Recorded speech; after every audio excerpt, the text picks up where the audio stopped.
अवसर प्रदान किया। वो एक बहुत ही अच्छा कार्य कर रहे हैं, क्योंकि गौ माता का सिर्फ धार्मिक तौर पर ही हम सम्मान नहीं करते हैं, बल्कि राष्ट्र की अर्थव्यवस्था में भी गौ माता का बहुत बड़ा योगदान है।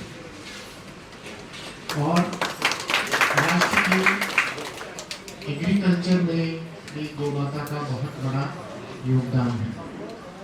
इनफैक्ट अगर हम देखें तो गुजरात के अंदर आनंद डिस्ट्रिक्ट में जो एक वाइट रेवोल्यूशन, मिल्क प्रोडक्शन की जो रेवोल्यूशन चली, आजकल वो जो अमूल ब्रांड है वो बहुत ही अंतर्राष्ट्रीय स्तर पर फेमस हो चुका है।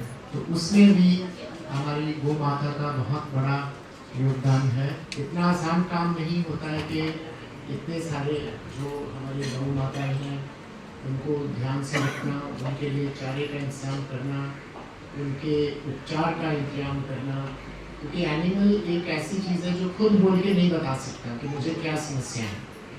तो उसके बीच में आपको बहुत ज़्यादा इन्वॉल्व होने के बाद जो उसकी मनोव्यवस्था है, जो उसकी साइकोलॉजी है, वो समझना पड़ता है, जिससे कि आप इशारे से समझ जाते हैं कि इस पर्टिकुलर गाय को या इस पर्टिकुलर गौ माता को किसी तरह की कोई शारीरिक प्रॉब्लम है।